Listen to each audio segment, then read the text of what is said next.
A partir deste momento, nós teremos a palestra com o tema Pré-sal, oportunidade para a redenção do Brasil.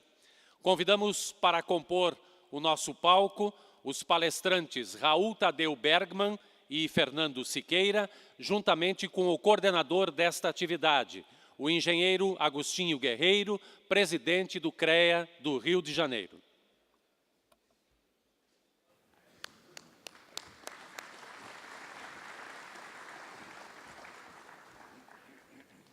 De imediato, nós passamos a palavra ao coordenador desta atividade, engenheiro Agostinho Guerreiro, para a condução dos trabalhos.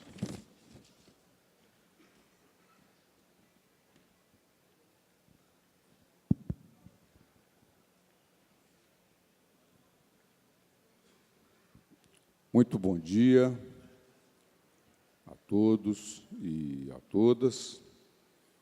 É uma honra muito grande estar aqui com vocês para um debate desse tema tão importante e, coincidentemente, com praticamente colegas, porque eu sou aposentado da Petrobras e também o Raul, me permita chamá-lo assim, né, e o Fernando também, e só a diferença é que eles conhecem o assunto muito mais do que eu. E eu gostaria de ler o currículo, iniciando pelo currículo do Raul Tadeu Bergman, e ele é engenheiro mecânico metalúrgico, formado na Escola de Engenharia da Universidade Federal do Rio Grande do Sul, em 1967. Trabalhou na Petrobras, Refap, na refinaria Alberto Pasqualini, nas áreas de projeto mecânico, coordenação do planejamento e pré-operação de projetos de grande porte e gerência nas áreas de planejamento, também de informática, OIM, desenvolvimento gerencial, finanças e contabilidade, inclusive. Trabalhou na Petroflex, no polo petroquímico de Triunfo, gerenciando áreas de planejamento e de controle, de informática e OIM também, RH, treinamento e desenvolvimento gerencial, finanças, serviços gerais, e atualmente é engenheiro aposentado da Petrobras, diretor da AEPET, da Associação dos Engenheiros da Petrobras. O currículo do Fernando Leite Siqueira, ele é engenheiro eletricista, foi formado pela UFRJ, Universidade Federal do Rio de Janeiro, em 1966, e trabalhou na Petrobras na área de projetos de engenharia para a produção de petróleo, entre outras coisas, chefiou órgãos de engenharia para projetos de módulos, de automatização de plataformas, desenvolvimento ou aquisição de tecnologias de ponta para a produção de petróleo, implantação da engenharia de segurança, né, confiabilidade, análise de risco, nos projetos de instalação de produção e perfuração. Foi coordenador geral de projetos nos campos de Marimbá, Anchova, Barracuda, todos na Bacia de Campos. E atualmente, não, e ainda tem mais aqui, Tubarão, né? Estrela do Mar e Caravelas, esses na Bacia de Santos. Atualmente é engenheiro aposentado da Petrobras e é vice-presidente da AEPET, da Associação de Engenheiros da Petrobras. Ele exerceu vários mandatos como presidente da AEPET, mas atualmente está como vice-presidente. É também conselheiro do Clube de Engenharia, sendo que no Clube de Engenharia, entidade a qual eu também faço parte, né, ele é atualmente vice-presidente do Clube de Engenharia.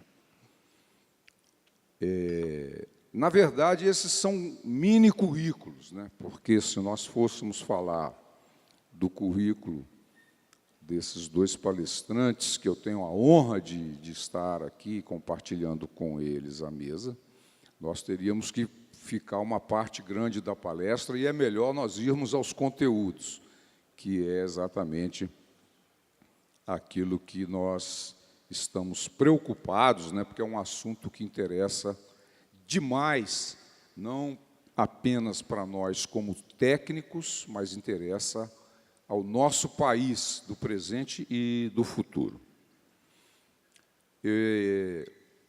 Eu queria informar também a cada um e a cada uma dos presentes que cada palestrante terá 30 minutos para fazer a sua explanação.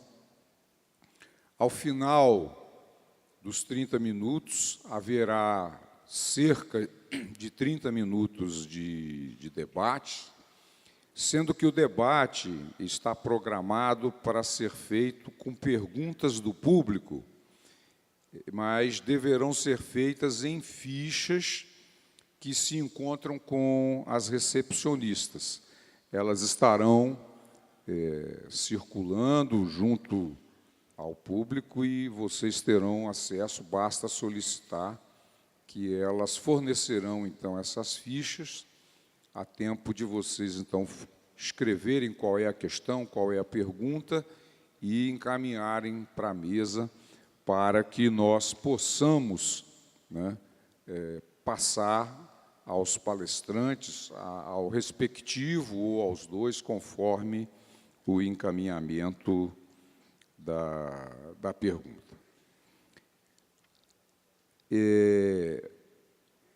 Vocês têm alguma preferência pela ordem de... O Bergman começa. Então, vamos passar a palavra aqui. Me permita agora chamá-lo respeitosamente de Dr. Bergman. Ele faz questão que seja Bergman, então, ao Bergman. Por favor, tem 30 minutos, né? Eu sei que é um tempo exíguo, mas esse é o suplício dos palestrantes. Nós temos...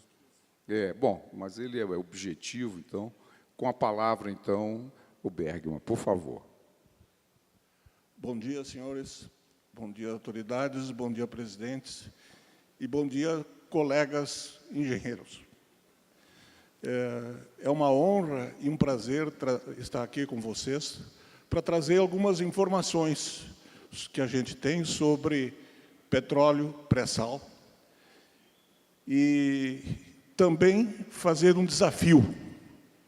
Querer transmitir para vocês o mesmo desafio que nós tivemos em 2008, quando assistia pela palestra do Fernando Siqueira, que o pré-sal tinha recém sido descoberto, e, diante daquela grandiosidade, do risco de que isso se esvaísse das mãos dos brasileiros, a gente entrou nessa luta, num pequeno grupo, aqui no Rio Grande do Sul, de meia dúzia de 6 a 10 pessoas, e que isso pode ser replicado no Brasil inteiro, porque essa luta vai continuar por muito tempo. Esse desafio, ele vai ser permanente, e eu espero que eu consiga motivar, porque a classe dos engenheiros é a classe construtora, que constrói. E só tem sentido esta luta de defesa da propriedade do petróleo, se for para aplicá-la no desenvolvimento do país, na construção desse país. E esse é o principal desafio que eu quero fazer aos colegas que se engajem nesta luta. E agora? O assunto da palestra eu chamei de pré-sal, oportunidade, redenção nacional, e os leilões do petróleo impedirão o desenvolvimento sustentado. Pretendemos percorrer esses tópicos: importância do petróleo, descoberta do pré-sal, geopolítica do petróleo, situação brasileira, marco regulatório novo e retomada dos leilões. Importância do petróleo. O desenvolvimento da humanidade,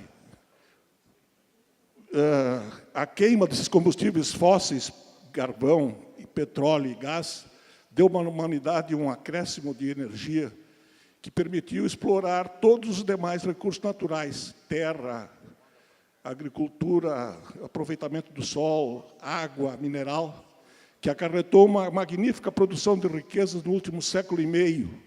E, com isso, acarretou também uma explosão demográfica e baseado num elevado consumo energético, que atende somente 1/3 da população do planeta. Esses dois gráficos aqui mostram, o primeiro deles... Fernando, passa para mim que eu vou apontar, não sei se dá para apontar.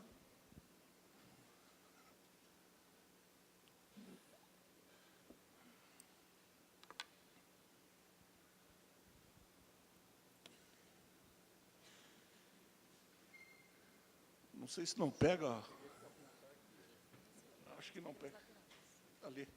Com licença, vou... Esses dois gráficos aqui mostram a evolução da humanidade no planeta. Nesse primeiro aqui, mostra a população desde 2 bilhões de anos atrás, desde o ano 7.000 a.C., nós vemos que aqui em bilhões de pessoas, aqui nós temos até 1750, mais ou menos, aqui, 1/2 bilhão de pessoas. Isso aqui em cima de uma energia acumulada do Sol, na captura da fotossíntese, implicou em mudanças sociais que trouxeram sedentarismo, propriedade, tecnologia e destruições. E a partir de 1750, passando por esse gráfico aqui está a população da Terra, a gente não tem ideia desta explosão. Em 1750, nós tínhamos aqui em torno de 800 milhões de pessoas. Quando começou a se usar da primeira fase a energia do carvão, e a partir de 1900 a energia do petróleo. De 1750 a 1900, nós chegamos a 1.200.000, 1 bilhão e 300 milhões de pessoas na Terra. E de 1900 para hoje, em 100 anos, nós chegamos a mais de 6 bilhões na face da Terra. Isso montado em cima de um acréscimo de energia, da energia humana original, da energia animal, da energia da queima de vegetais. E, com isso, tivemos tremendas mudanças sociais. A urbanização, a mobilidade urbana, divisão do trabalho, mecanização. Isso trouxe uma explosão de produtividade e populacional sem precedentes e consolidação do modo capitalista de produção. Aqui nós vemos hoje, então, em torno de previsto para 2050, 10 bilhões de pessoas. Então, esse é o futuro que se afigura para a população, para o mundo.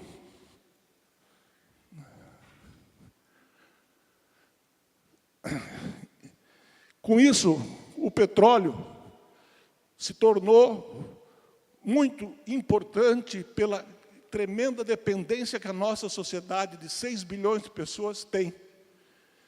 E todo mundo pensa petróleo como energia, como gasolina, como diesel. Só que o petróleo é muito mais que isso. E o uso mais nobre dele é como matéria-prima para mais de 3 mil produtos, plástico, petroquímicos, materiais de construção. Essa lista é enorme. Não dá para imaginar a sociedade de hoje sem esse substituto de produtos naturais e até produtos que nem se conseguem naturalmente. Na área de remédios, petroquímicos, PVC, fertilizantes, fibras sintéticas, detergentes, câmeras fotográficas, baterias, pneus, componentes automotivos, móveis e muitos outros. Vocês estão sentados em produto petroquímico, provavelmente todos estão vestidos com boa parte de produtos petroquímicos. Então, essa dependência de 6 bilhões de pessoas é muito grande e muito importante. E a perspectiva para os próximos anos é esta dependência se manter nos mesmos níveis. Se fala muito em energia alternativa e outras energias, mas estes acréscimos compensarão os acréscimos de consumos que vão ter. Eu tenho esse gráfico aqui que eu acho interessante, e o Brasil é um país muito privilegiado, não tem sentido a gente estar colocando isto fora. Por quê? Nos próximos, até 2020, o mundo vai depender 86% de energia fóssil, que é gás natural, carvão e petróleo. Enquanto o Brasil, graças às condições privilegiadas de insolação, de terra agricultável, hidráulica, vai depender somente de 53% de energia fóssil. Aqui está o gráfico do Brasil em 2030. Hoje, praticamente, a dependência é esta, ou seja, esta proporção não vai mudar nos próximos 20 a 30 anos. E com esse consumo todo que a gente está tendo, nós estamos chegando ao pico de produção de petróleo. Hoje, já estava previsto para 2012 e 2013, felizmente, entre aspas, com essa crise de 2008, que deu um arrefecimento na produção mundial, diminuiu o consumo de petróleo. E, com isso, esse pico previsto, que está sendo admitido pelos institutos americanos de petróleo, foi adiado para 2014, 2015. O que significa esse pico de petróleo? O consumo vai superar a capacidade de produção. Temos que ter cuidado, porque a produção de petróleo ela é limitada, a vazão máxima é limitada, independente da reserva que tiver. Não se pode tirar com a velocidade que se quer. Tem que tirar com a velocidade que a jazida permite. E este é o pico. Quer dizer, não se consegue ampliar a extração, ao passo que o consumo está permanentemente em crescimento. E quando o consumo for superior à extração, vai ter uma explosão de preço no primeiro momento. E depois, provavelmente, teremos carência. E quem estava nativa em 73, 79, nos 2 oil shock, nós tivemos fases de carência no fornecimento. Não foi uma coisa muito boa de ser vista e de ser vivida. Fernando? A realidade é essa. A indústria mundial do petróleo. O petróleo é uma fonte esgotável de energia. A próxima safra está prevista para 30 bilhões de anos, para 10 milhões de anos. As reservas mundiais são de 1,1 trilhões de barris. A produção mundial hoje está em 32 bilhões. E o pior de tudo, mais de 50% da energia mundial, da energia consumida do petróleo nos países de primeiro mundo, e eles não produzem petróleo, e são extremamente dependentes de importação. E os principais países petróleo dependentes são Estados Unidos, China, Índia, Japão, Alemanha, França, Itália. por acaso, quase todos do G7, né, gente? É só por acaso. Por que será que eles construíram essa riqueza deles toda? Onde é que se concentrou o consumo de energia que produziu esse nível de vida? E por que eles conseguem ter esse nível de vida? Porque eles aproveitaram bem essa riqueza. E nós estamos com ela na mão hoje. E se a gente não fizer nada, ela vai continuar na nossa mão? Fernando. Aqui estão as cinco estratégias de defesa dos interesses vitais dos Estados Unidos do Departamento de Defesa. A primeira é convencional, todo que o país tem, mas a segunda, evitar que países potencialmente hegemônicos se desenvolvam ou formem coalizões regionais hostis. A gente fica chocado quando descobre quanta bobagem é feita no Brasil que impede o nosso desenvolvimento. Por que será, gente? Assegurar acesso incondicional aos mercados decisivos do fornecimento de energia aos recursos estratégicos. Aqui estamos falando de petróleo, gente. E nós descobrimos um tremendo manancial do Brasil, cobiçado pelo mundo inteiro. Essa aqui é convencional. Garantir a liberdade dos mares, vias de tráfego aéreo, espacial e a segurança de linhas vitais de comunicação. O que vocês acham que significou a privatização da telefonia brasileira, do sistema de telecomunicações, quebra da Varig? Isso está servindo a quem? E hoje estamos nos queixando da espionagem nos sistemas de telecomunicações. Se a gente nem mais controla isso, está querendo o quê? Eis que, nesse cenário, o Brasil, através da Petrobras, descobre o pré-sal. Esse pré-sal, a partir de 1965, quando foi aceita a teoria do deslocamento das placas tectônicas, na Petrobras começou a conjecturar o que teria acontecido na separação dos continentes da América do Sul e da África, Fernando, que começaram a se separar dessa maneira. Deu, Fernando? Eis que essa separação demorou 10 milhões de anos e formou essa parte de mar que ficou fora da circulação das águas do oceano, se traduzindo com a deposição de material orgânico do continente e do próprio mar, sem a circulação de ar, esse material foi se depositando e, com a insolação que teve, foi criando uma camada de sal sobre esse material orgânico. Fernando, em frente.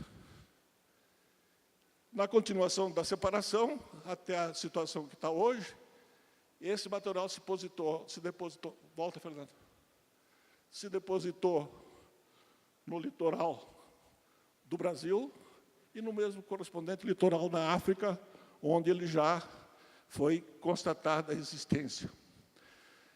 Depois dessa fase, depois da separação, continuou a haver deposição de material, já não com a mesma insolação e sem a estabilidade de corrente, e aí se formou novas camadas sedimentares, onde está situado pós-sal. Por que pré-sal e por que pós-sal? Geologicamente, se conta as camadas do centro da Terra para fora. O pré-sal, que está mais embaixo, vem antes. Depois vem o sal, e depois vem o pós-sal. E depois vem a lâmina d'água. Deu, Fernando? E eis que,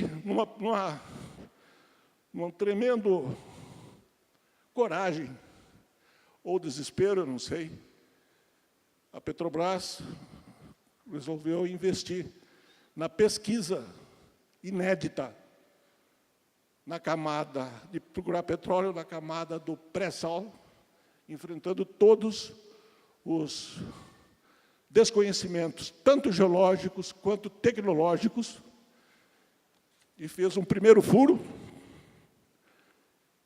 que, enquanto um furo normal leva de 60 a 90 dias, esse levou 1 ano, enquanto um furo normal custa de 60 a 90 milhões de dólares, este custou 260 milhões de dólares, então é muita coisa.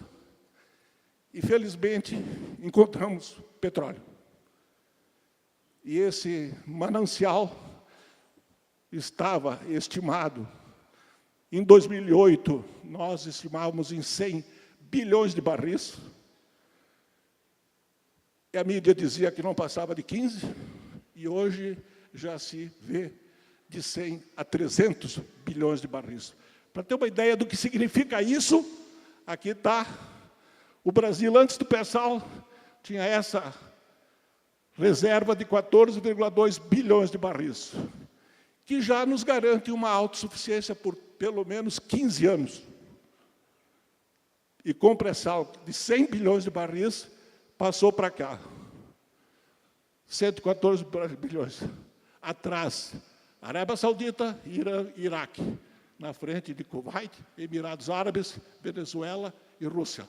Locais onde não tem muita conflagração, não tem muita guerra, não tem muita briga, não tem muita intervenção estrangeira, por acaso. Tá certo, gente? Então, nós estamos no meio deste seleto grupo. O que vai acontecer com a gente? Vamos nos tornar igual a eles ou vamos manter a nossa soberania? É disso que se trata, é disso que eu estou falando. Fernando? Aqui está uma transparência do que eu falei. Aqui está o pré-sal, de 5 a 7 mil metros abaixo do nível do mar, uma camada de 2.000 metros de sal, uma camada de 1.000 metros aproximadamente, onde está o pós-sal, e uma lâmina d'água de 2.000 metros, situado nessa região aqui, que vai de Florianópolis, Santa Catarina, até o Espírito Santo, com uma área de 800 quilômetros por em torno de 200 quilômetros, a uns 300 quilômetros da costa. E isto aqui, hoje, está previsto de 100 a 300 bilhões de barris. Aqui está a altura do pré-sal e aqui está a altura do Monte Everest. Bom, vocês têm uma ideia do que significa esse para cima e esse para baixo do nível d'água. Deu, Fernando? Aqui está a baleia azul, que é a área prevista do pré-sal, 114 mil quilômetros quadrados, total da província, do qual 29 mil já foi concedido, que eu vou falar depois o que é a concessão, 85 mil sem concessão, sendo que, graças a Deus, a Petrobras arrematou 26 mil quilômetros quadrados desses 29. Então, nós ainda temos, o Brasil ainda tem, enquanto a Petrobras for uma estatal, controle sobre a produção que daí sair. Em frente. A situação brasileira, como é que era, como é que foi? Isso aqui eu quero trazer para vocês a evolução dos marcos regulatórios. Eu não vou entrar em detalhe da luta que foi para chegar nesse marco regulatório, vou deixar para o Fernando falar disso, na medida que tiver tempo. Foi uma luta muito intensa, é uma área muito conflagrada, interesses muito grandes, muita sabotagem, muita má informação, muito indução a erros. Eu não quero entrar nesse detalhe, eu só quero apresentar os fatos para vocês. Aqui está a evolução das reservas brasileiras até 69. Exclusivamente prática no mar. A partir de 69, 70, começou a produção em águas rasas, que é águas até 400 metros de lâmina d'água.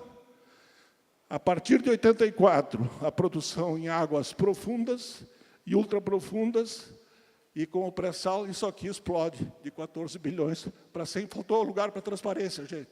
Se eu botasse aqui, ia ficar muito pequeno tudo. Vai até 100 bilhões de barris. Então, águas profundas acima de 400 metros. Água até 1.000 metros é águas profundas, e acima de 1.000 metros de lâmina d'água é águas ultra profundas. O que é uma perfuração com 1.000 metros, com 2.000 metros de lâmina d'água, gente? É uma agulha de injeção com 14 metros de comprimento. No mar, com corrente, de tudo que é jeito, em que uma plataforma tem que ser mantida imóvel, praticamente imóvel. Eu sempre pensei que um problema maior era como compensar a flutuação, que varia 3, 5, 6 metros. Não, esse é o problema menor. O problema maior é como ter um ponto fixo lá no fundo e ela se deslocar na horizontal. E isso é feito com um burral sistema de tecnologia, de computação, de motores, que mantém ela normalmente alinhada com variação de poucos metros na horizontal. É coisa muito interessante, coisa que engenheiro gosta. Aqui está o sucesso da Petrobras na perfuração de águas profundas e ultraprofundas. A Petrobras é pioneira e destaque, e a maior produtora do mundo nessa área aqui. E vocês veem aqui que até 1988, mais ou menos, era águas profundas, em 85, a partir de 85 até 2000, águas profundas, até 94, águas profundas, depois foi para águas ultraprofundas. Em 92, a Petrobras ganhou o primeiro prêmio internacional da Oil Company. Hello. Offshore Technology Conference em Houston, Texas. Offshore Technology Company ganhou este aqui, e em 2001 ganhou o segundo prêmio pelo pioneirismo e importância de perfuração em águas ultraprofundas. Eu tenho que falar isso aqui, tenho que fazer um pouco de marketing, porque a grande mídia brasileira diz que a Petrobras não tem competência, que a Petrobras não consegue, não vai conseguir. Ela só é a pioneira no mundo. Ela só desenvolveu isso pioneiramente.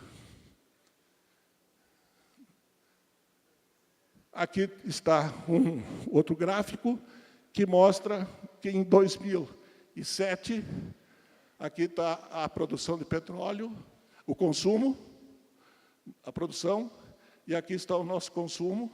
Em 2007, nós conseguimos atingir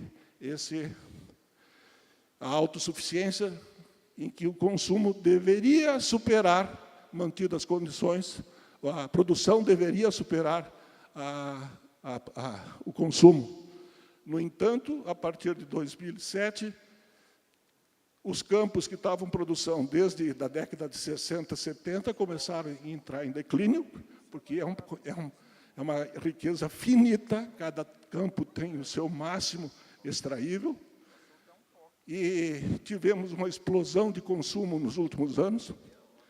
E se não é hoje, o pré-sal já está produzindo, somente 5 anos depois de ser descoberto. E é somente, gente, isso é muito importante.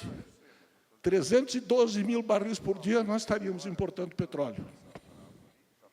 Se tivéssemos exportado petróleo em 2007, teríamos exportado em torno de 50, 60 dólares o barril. E hoje estaríamos importando a 100 dólares o barril.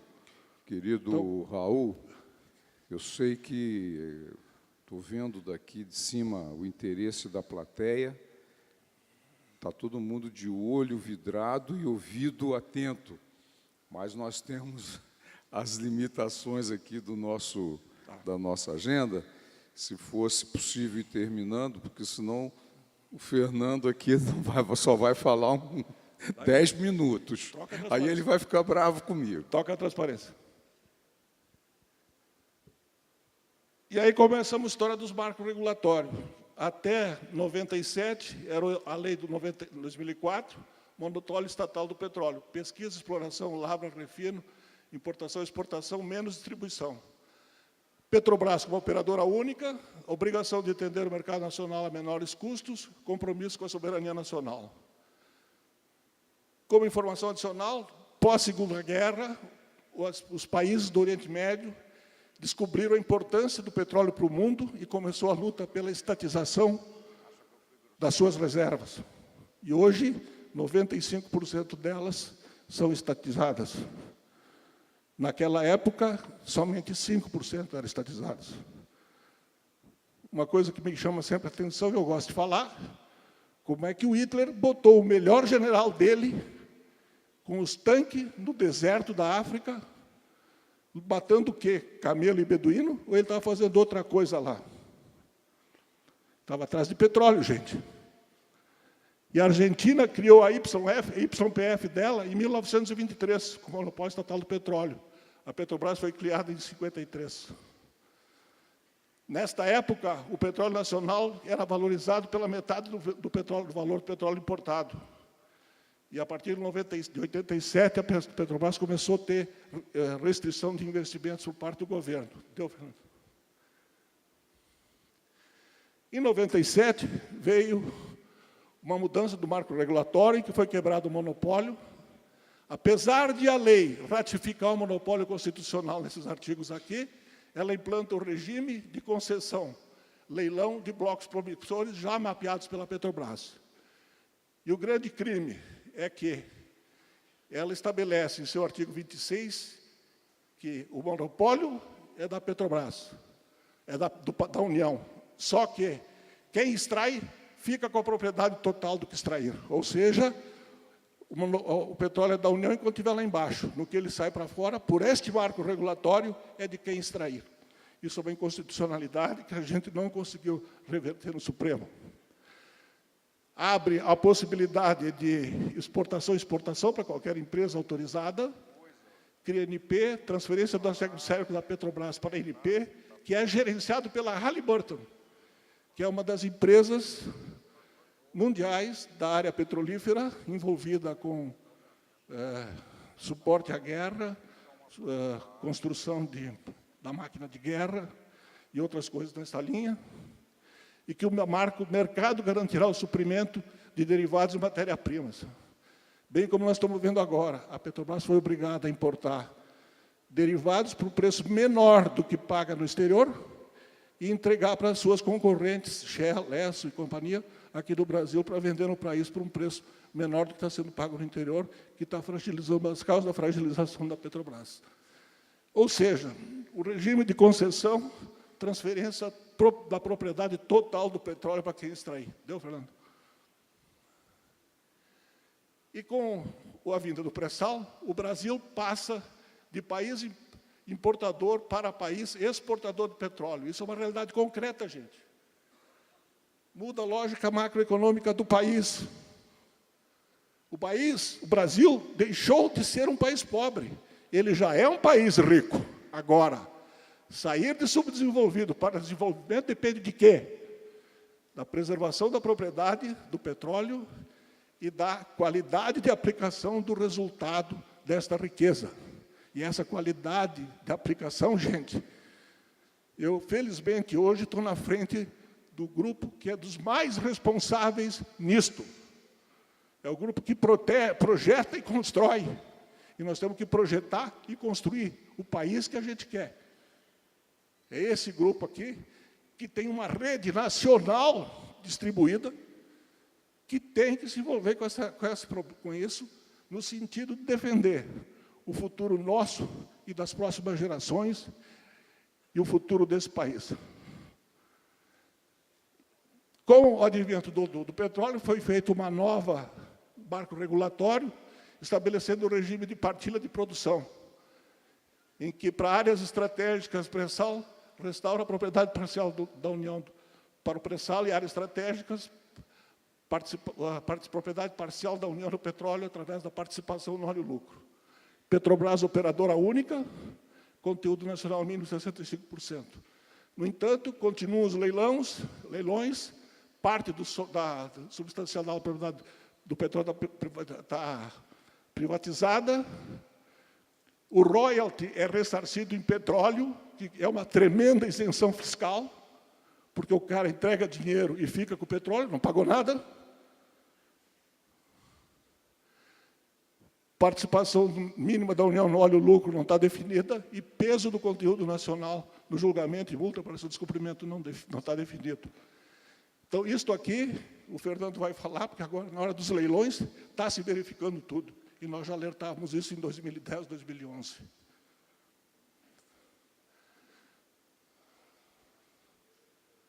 Volta uma, Fernando. Aqui está, nessas condições aqui, com devolução do royalty em petróleo, a União fica com só 28% do petróleo. Se não houver devolução do royalty em petróleo, ficar com a União passa para 43%. Temos que considerar, gente, que a propriedade física do petróleo, ela tem um grande poder alavancador na geração de empregos, novas riquezas. Ela agrega valor, produz dezenas até centenas de dólares de produtos acabados. A riqueza física não pode ser igualada ao seu valor em moeda emitida sem lastro. Quanto custa para o Obama emitir $1 trilhão, que ele emitiu agora, em 2009, 2010? Aqui, $1 trilhão é centenas de bilhões de barris que levaram 10 bilhões de anos para ser instituído. Dá para entender a diferença? Muita gente nos dizia, mas isso, dólar de petróleo é trocar 6 por meia dúzia? Sim, é verdade, é 6 por meia dúzia. É 6 anéis de ouro por 6 anéis de latão, é 6 por meia dúzia. Essa é a figura. Pressão externa e o pagamento ao consórcio, os custos de produção, royalties em óleo-lucro. Vai, Fernando. Além disso, nesse novo marco regulatório foram feitas 4 leis. A outra foi a criação do Fundo Social, que é para regular o fluxo financeiro do tremendo aporte de dólar que vai ter com a exportação de petróleo, se for acontecer isso. Mas só o lucro do fundo é que pode ser aplicado. E não está estabelecido como será essa aplicação. Vai, Fernando. O outro lei foi a capitalização da Petrobras, em que foi entregue para ela esses campos aqui, Franco, Libra, com ela poder tirar de lá até 5 bilhões de barris de petróleo, e este valor foi capitalizado na Petrobras, permitindo ao governo aumentar a participação nela de 40% para 48%. No entanto, Franco descobriu 9 bilhões, e Libra, está errado aqui, já está com 15 bilhões de barris. A ANP retirou o Libra da concessão onerosa e está fazendo leilão de um campo já descoberto e mapeado.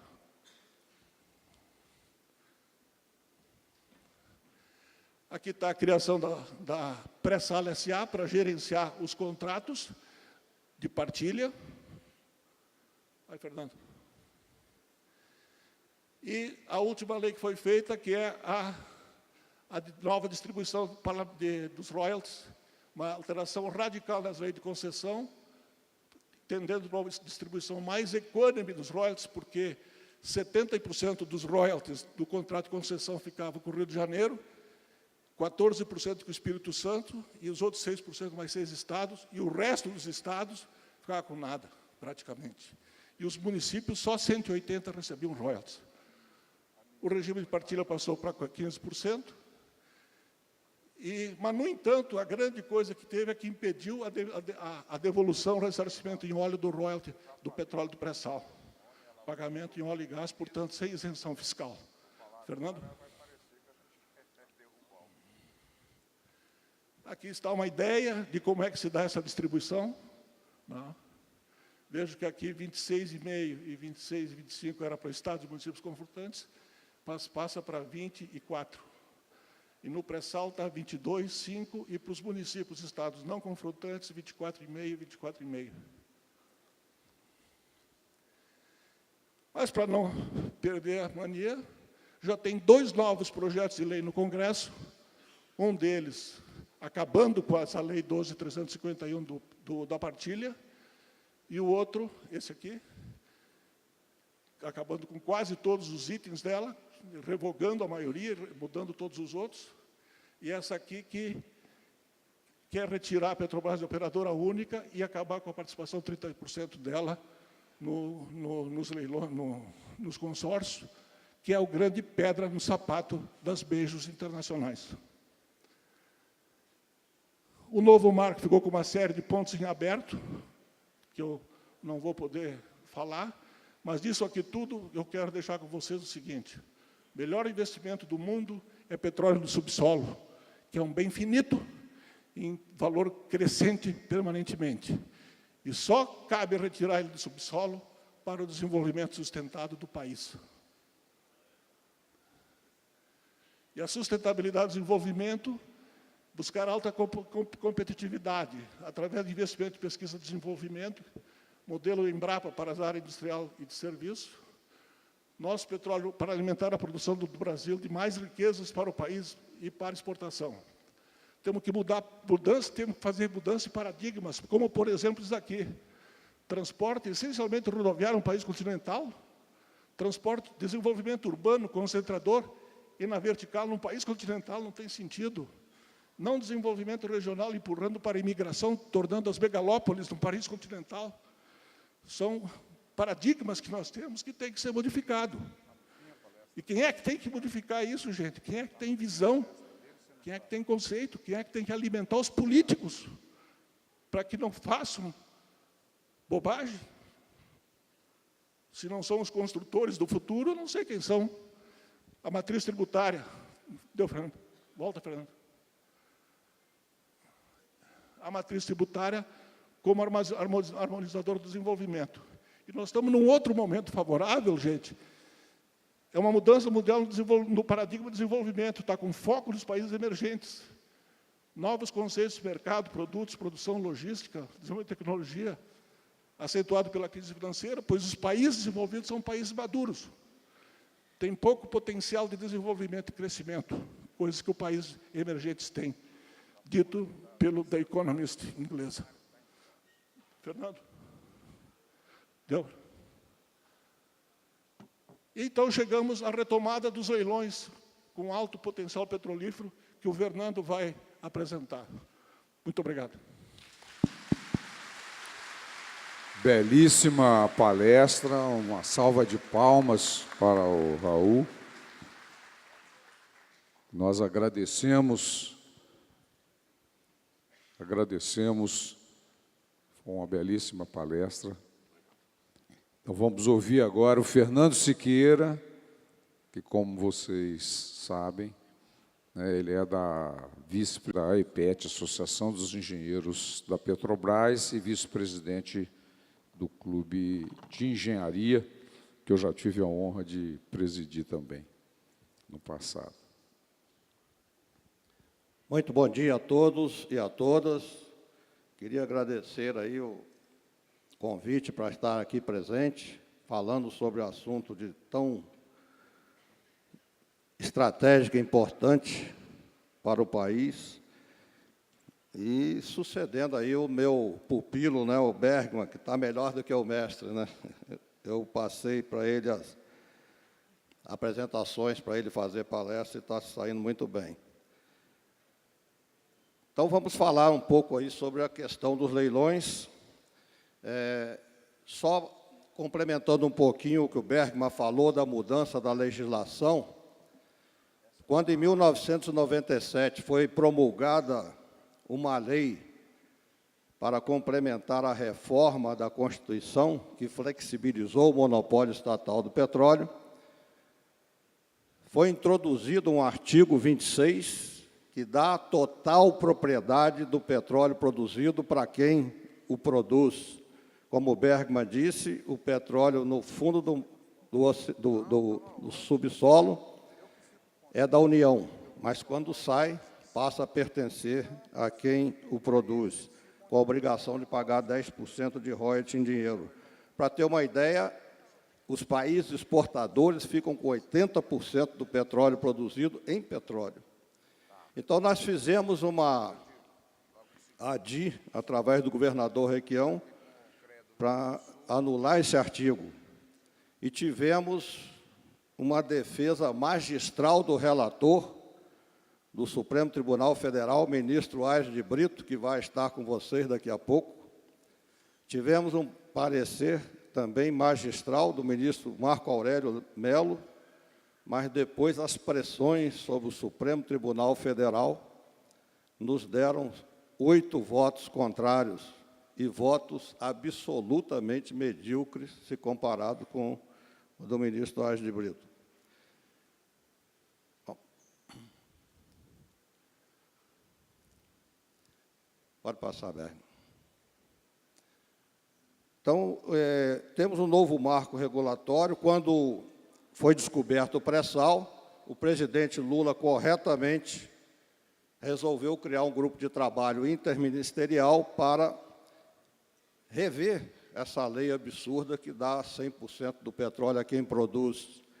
Criou esse grupo de trabalho, eles apresentaram 4 propostas, e uma delas era a mudança de concessão para partilha de produção. O outro é a pré-sal petróleo, a capitalização da Petrobras, que foi dado, como o Bergman falou, 7 áreas para ela descobrir 5 bilhões de barris. Na primeira, ela furou, achou 9 bilhões. Quando achou a segunda, 15 bilhões, o governo retirou, tomou de volta e vai leiloar. Ou seja, vamos ver um leilão de petróleo descoberto. Nem país militarmente ocupado faz uma entrega desse tipo. E nós, um país independente, soberano, vamos abrir mão de cerca de 70% dessa riqueza, segundo os regulamentos aí publicados pelo edital e pelo contrato de partilha feito, vamos abrir mão de cerca de 70% dessa riqueza, provavelmente para empresas estrangeiras. Mas eu queria dizer que os leilões não são absolutamente necessários. Por quê? Primeiro, porque a Petrobras já descobriu 60 bilhões de barris de pré-sal. O Bergman já mostrou aí, Tupi, Carioca, Franco, Libra. Então, são 60%, 60 bilhões de barris já descobertos, num potencial de até 300 bilhões. Isso daí nos dá uma autossuficiência para, pelo menos, 60 anos. Então, nós não temos que explorar mais áreas assodadamente. Podemos fazê-lo com calma, com racionalidade, reduzindo custos. Enquanto isso, a Petrobras desenvolveria as suas áreas já descobertas, faria novas refinarias, que essa passa a ser a prioridade, a exportação do petróleo bruto por empresas estrangeiras causa uma perda de 30% à União só de impostos, ICMS, PIS, COFINS, CID. Então, não tem sentido nós leiloarmos uma riqueza que pode fazer o Brasil deixar de ser o eterno país do futuro para ser uma potência econômica, financeira e tecnológica. Não tem como abrir mão disso. Outro ponto, volta, por favor, Berg. Eu queria dizer que nós não precisamos de leilão, porque nós temos... Mostra aí, Berg, o anterior. A figura aí do Águas Profundas. Nós temos 3 gargalos, né? 3 gargalos tecnológicos. Não está funcionando aqui. Ah, sim. Nós temos 3 gargalos tecnológicos na produção em águas profundas. O primeiro deles é a perfuração de poços. Essa perfuração é feita por um grupo independente de empresas especialistas que alugam os seus serviços para as operadoras. Nenhuma operadora de petróleo tem a sua perfuração própria, ela contrata. E uma dessas perfuradoras é a Transocean, que perfurou no campo de Macondo, no México, para a British Petroleum, e por economia imposta pela British Petroleum, deixou de cimentar corretamente o poço e houve um desastre que a plataforma afundou e morreram 11 pessoas. A mesma Transocean furou no campo de Frade, no Rio de Janeiro, e causou um problema porque a Chevron mandou que ela não revestisse um reservatório superior para, tecnicamente, teria que ser feito para acessar o segundo reservatório num nível mais abaixo, e se a pressão fosse maior, poderia ter problema. Ela economizou nesse revestimento e deu problema, o campo a estrutura do reservatório foi rompida pela pressão superior do reservatório de baixo. Mas essa mesma Transocean já furou 30 poços no pré-sal para a Petrobras, e sem problema nenhum. Por quê? Porque a Petrobras, sendo uma empresa estatal, que visa proteção ao meio ambiente, que visa o desenvolvimento nacional e da tecnologia, e não apenas lucro, ela não faz esse tipo de concessão à segurança.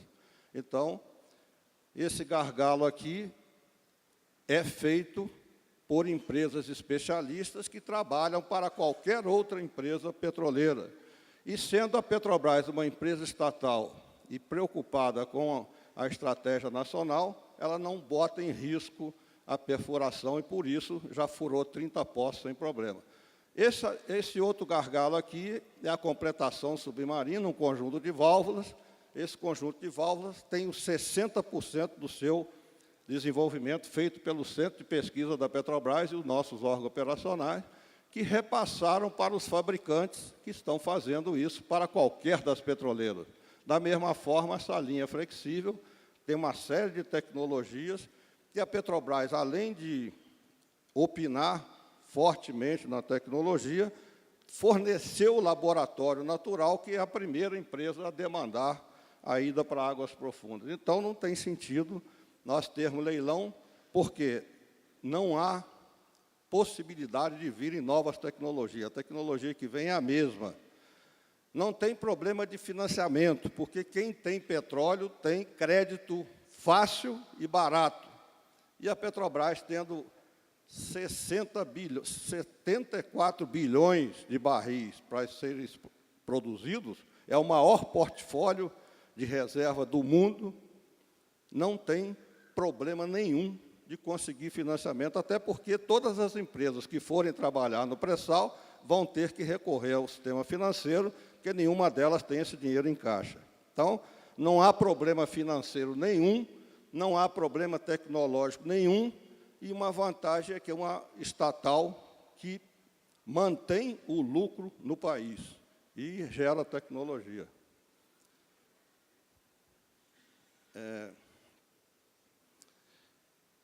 Sobre a questão mais à frente, Berga, que mostra por que os leilões estão feitos,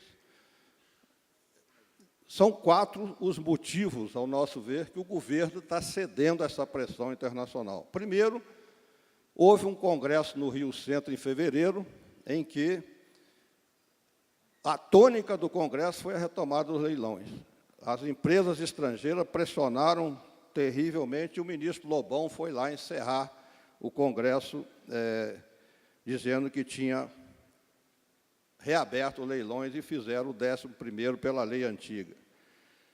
Depois veio o vice-presidente Joe Biden, depois veio o secretário de Energia pessoalmente pressionarem a presidente Dilma e a presidente da Petrobras. E aí temos a questão cambial. No governo Fernando Henrique foram desnacionalizadas cerca de 2.700 empresas, e no governo do PT mais 1.700. Então, essas empresas remetem os lucros das empresas que elas compraram, causando um déficit nas transações correntes, que hoje está em 50 bilhões de dólares e vai chegar a 80 bilhões no fim do ano. E se o governo for cada vez mais incentivando vinda de dólar para remeter lucro, isso entra num círculo vicioso, e aí nós vamos ter o pré-sal todo exaurido, sem que o povo brasileiro perceba qualquer retorno dessa riqueza fantástica. Então, temos que parar isso, temos que mudar o modelo econômico. Se nós tivéssemos lá no governo federal 10% desse contingente de engenheiros que aqui está, certamente nós teríamos um plano de Brasil, teríamos um planejamento de médio e longo prazo, teríamos uma política industrial para retomar as empresas nacionais que foram desnacionalizadas, e teríamos uma política industrial que desse condições ao Brasil de se desenvolver. E, certamente, nós não estaríamos nesse oba-oba e epa-epa que está a economia nacional. Volta aí para o Wikileaks. Eu queria mostrar aqui, o meu tempo está meio curto, eu estou meio... queria mostrar que essas pressões também se refletem e foram mostrados em telegramas publicados pelo Wikileaks, né? Por exemplo, o telegrama da Patrícia Pradal, diretora da Chevron, que diz que a estratégia das petroleiras para barrar o novo marco regulatório do pré-sal é fazer um forte lobby no Senado por meio do Instituto Brasileiro do Petróleo, onde está alojado o cartel internacional, da ONIP, Organização Nacional dos Industriais de Petróleo, que foram todas as empresas adquiridas pela GE e outras multinacionais, e da Fiesp, Federação das Indústrias do Estado de São Paulo, em que, segundo o Bautista Vidal, tem 70% de multinacionais e 30% de testa de ferro. Portanto, não tem compromisso com o desenvolvimento nacional. Próximo. O telegrama do consulado do Rio para Washington diz que as petroleiras não terão mais, como em outros países, a concessão dos campos, não sendo mais donas do petróleo. No pré-sal, o modelo é partida em que a União era dona. Pela Carla Lacerda, diretora da ExxonMobil, o controle da Petrobras sobre as compras de equipamento, tecnologia e serviços prejudica os fornecedores americanos. Na verdade, isso aí é uma campanha... Passa o outro aí, Berto. Isso aí é uma campanha contra a Petrobras ser a operadora única, porque a lei definiu que a Petrobras é operadora única. E por que eles combatem fortemente isso?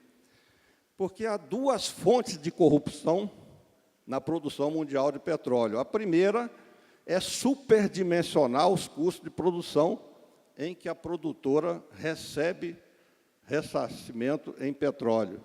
Então, eles superdimensionam e recebem mais petróleo do que merecem. E a outra é a medição propriamente dita para baixo. Sendo a Petrobras a operadora, essa corrupção vai ser difícil de acontecer. Por isso, há uma cerrada pressão para que isso mude. A própria diretora da ANP, na semana passada, no Senado, disse que esse item tem que mudar, porque a Petrobras está muito sobrecarregada e tem áreas no pré-sal que ela pode abrir mão. Então, já estão propondo mais um projeto de lei para mudar isso.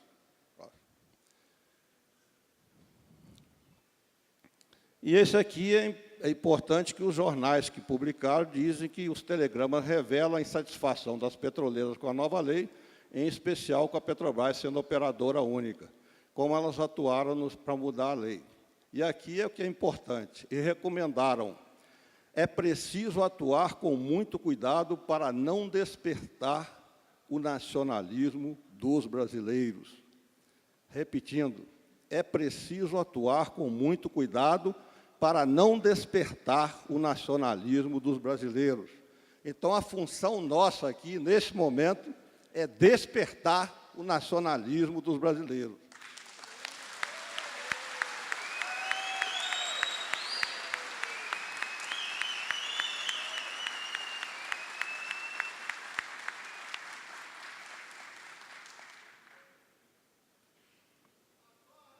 Pode.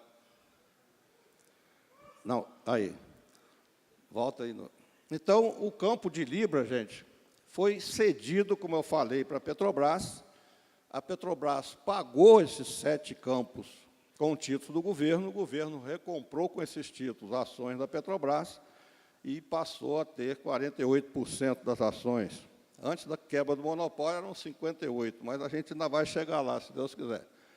Mas o fato é que o campo de Libra, primeiro foi furado o franco, se achou 9 bilhões. Segundo, foi furado o Libra, que se achou 15. A ANP tenta negar. Inclusive, publicou um mapa com eles separados, mas esse aqui é o mapa real que mostram que franco e libra são uma estrutura única. São uma estrutura única que foi comprado pela Petrobras para produzir, e se passou de 5 bilhões de barris contratados, os 19 bilhões excedentes podem ser entregues à Petrobras através do artigo 12º da lei, que diz que áreas estratégicas devem ser negociadas com a Petrobras sem leilão. Então, o governo não está cumprindo essa lei e está querendo leiloar um campo que, por todos os motivos, tem que ser explorado por uma empresa brasileira que visa o desenvolvimento nacional. Próximo, Bergman. Próximo, pode. Nós estamos com o tempo meio curto, pode ir mais. Pode ir mais. Bom, esses slides que estão passando mostram uma participação nossa na audiência pública da ANP, porque os leilões, esse leilão de Libra, está com pelo menos 4 ilegalidades no edital e no contrato que foi, no minuta de contrato que foi feito. A primeira delas é o governo estrangular a Petrobras, obrigando a importar combustíveis e vender no mercado nacional por um preço menor para as suas concorrentes. E elas não repassam toda essa diferença para o consumidor. Então, o governo descumpre a lei da sociedade anônima, 6404, prejudicando os acionistas da empresa. Segundo, estabeleceu um percentual variável, porque diz a lei nova que ganha o leilão quem der o maior percentual do óleo lucro para a União. Basta isso, ele tem que fornecer, digamos, 60% em petróleo. O ganhador oferece 60% do óleo lucro e ganha o leilão. Aí a ANP introduziu uma variação nesse percentual. Ele varia com o preço do petróleo e a produção por poço. E vejam vocês a tendenciosidade. Eles publicaram uma tabela que a gente não conseguiu reproduzir ontem, não conseguiu copiar, mas você tem nas condições extremas em que a produção por poço é acima de 24 mil barris. Vejam, cada poço do pré-sal produz uma média de 25 mil barris. Então, nas condições altamente favoráveis, o Bergman mencionou, quando produz 25 mil barris por poço, mais de 24 mil barris por poço, e o petróleo está a $170 o barril, o consórcio abre mão de 3,9% daquele percentual, ou seja, se ele ofereceu 60%, ele dá 63,9% para a União. Mas está nadando em dinheiro, né? Mas, se as condições forem adversas, a produção por poço cai para 4 mil barris e o petróleo cai abaixo de 60, os dois são prejudicados, né? Mas a União abre mão de 26,9% para o consórcio. Ou seja, o risco do consórcio é zero. Tem um campo já descoberto, testado, aprovado, e, no caso de ter condições adversas, a União ainda dá um percentual imenso para ele. Tem o bônus de assinatura, que não pode ser devolvido. E no edital e no contrato dizem que o bônus será devolvido. Tem a questão da devolução de royalties. Veja, o Bergman falou aqui. A lei tentou O lobby tentou colocar na lei que o royalty pago seria devolvido em petróleo. A gente conseguiu bloquear isso. A lei, fizemos até uma lei nova, conseguimos uma lei nova que diz que não pode ser devolvido o royalty. E no contrato está dito explicitamente que o royalty será devolvido. Então, gente, é extremamente lamentável que o governo esteja se submetendo de joelhos à pressão internacional. Os jornais hoje do Rio estampam que, a cada 72 horas, o governo americano recebe informações sobre o pré-sal e a Petrobras. E, por ano, a Embaixada Americana manda 170 informações para o governo dos Estados Unidos sobre a Petrobras e sobre o petróleo. Então, nós não podemos aceitar essa quebra de nossa soberania, que está explicitamente mostrado, né, na invasão da privacidade do presidente do nosso país e do povo. Todos nós estamos sendo espionados, né? Tem até aquela piadinha de uma garota fala para o Obama: meu pai disse que o senhor está espionando a gente. Aí ele falou: ele não é seu pai.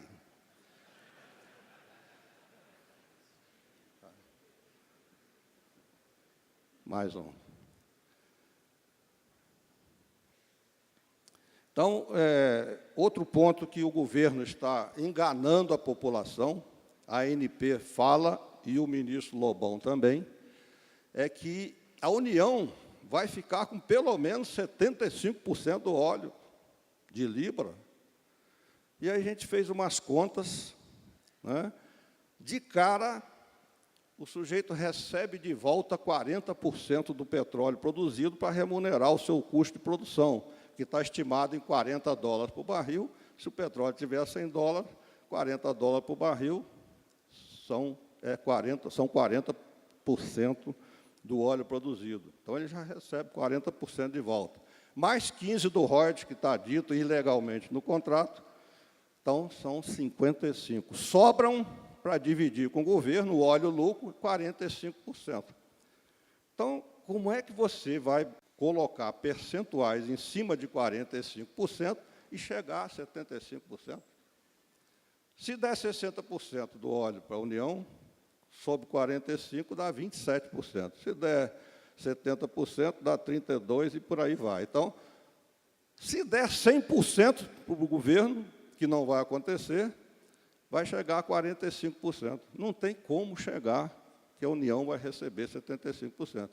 Então, outro dia eu estava falando num artigo que eu fiquei aliviado de saber que o governo não deu uma guinada entreguista. Eu fiquei mais tranquilo ao descobrir que o pessoal não sabe fazer contas elementares. E, por isso, estão fazendo essa loucura de entregar um campo descoberto, testado, comprovado, que é hoje o maior campo do mundo. Próximo.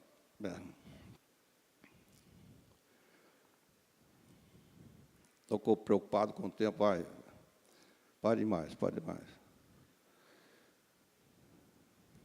Pode mais, Mer. Mais. Pode passar o campo de Libra aí.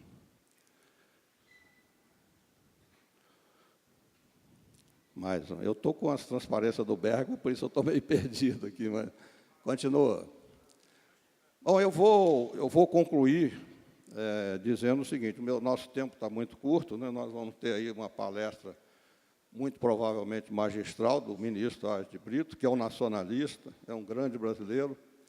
Então, eu não vou tomar muito tempo. Mas quero dizer para vocês que nós não podemos aceitar uma entrega de uma riqueza como o campo de Libra, que hoje vale cerca de 4 bilhões de reais por troca de pagamento do superávit primário, que é 15 bilhões que o governo precisa para fechar as contas. Muito menos para compensar a saída de dólar para o exterior, que faz um déficit nas nossas contas correntes. Então, nós, como brasileiros, como nacionalistas, como cidadãos, temos o dever de defender essa riqueza. Eu queria lembrar que o monopólio estatal do petróleo da União, exercido pela Petrobras, foi fruto do maior movimento da história desse país, que foi o movimento Petróleo é Nosso. E, gente, não havia petróleo. O petróleo era um mero sonho. Agora que esse sonho virou uma realidade fantástica, muito acima de tudo que se imaginava, nós temos o direito e o dever de defender essa riqueza que nos pertence. Muito obrigado.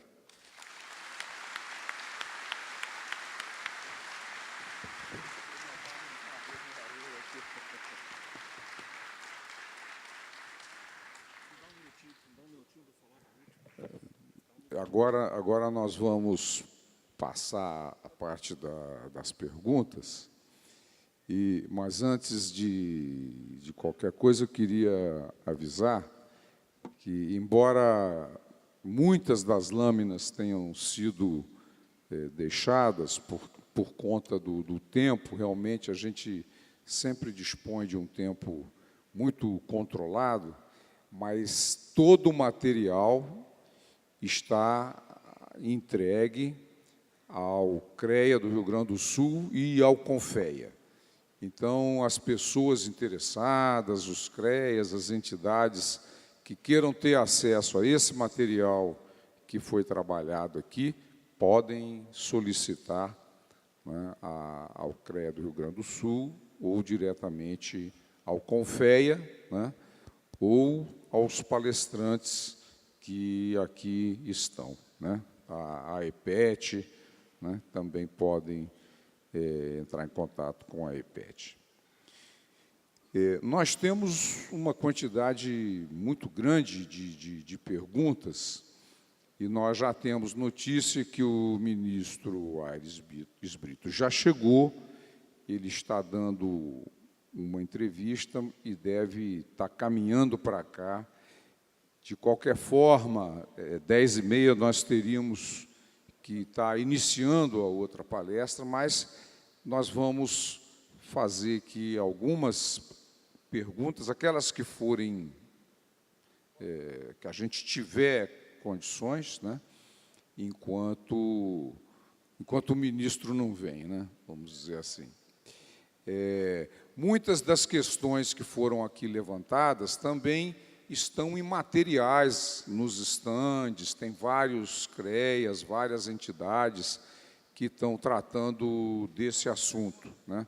A revista do CREA, que está lá à disposição no estande do CREA, por exemplo, nós estamos tratando de um tema que todos os dois abordaram, mas não tiveram condições de aprofundar, que é como tomar conta da Amazônia Azul, que é como é chamado toda essa região marítima, né, que vai do pré-sal ao litoral, que é um projeto da Marinha Brasileira que está fabricando seus próprios submarinos, e inclusive um submarino movido a energia nuclear, com transferência de tecnologia, ou seja, estamos falando daquilo que o Fernando falou aqui, de nacionalismo, a proteção das nossas riquezas, mas com autonomia, com independência, criando uma cadeia produtiva que vai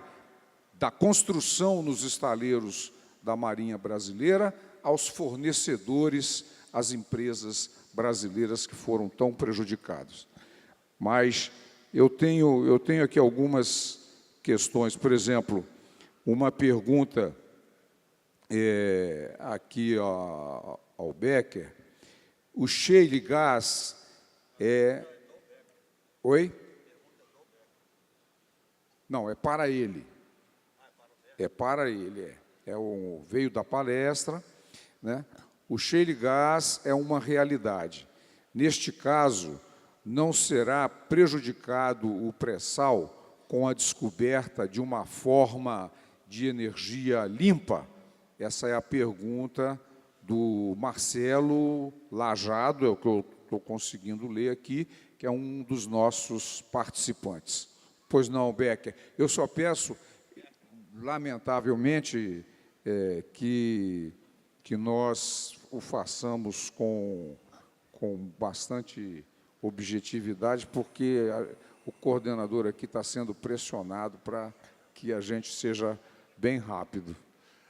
O shale gas, ela é uma realidade, ele existe em várias partes do mundo, é um grande potencial, mas tem uma série de problemas a ser desenvolvido. Não é tudo o que estão dizendo, tem muita mitificação, inclusive de desqualificar o nosso pré-sal. O shale gas, a extração dele como uma extração gasosa, ela causa terríveis, é feito por explosão subterrânea, e como é um gás, tu não consegue, através de rochas porosas, que ele saia todo num duto, ele sai espalhado, então ele polui a atmosfera. A explosão é feita com água, com produtos altamente prejudiciais que estão contaminando o solo. Mas ele é uma realidade, ele é uma fonte de energia.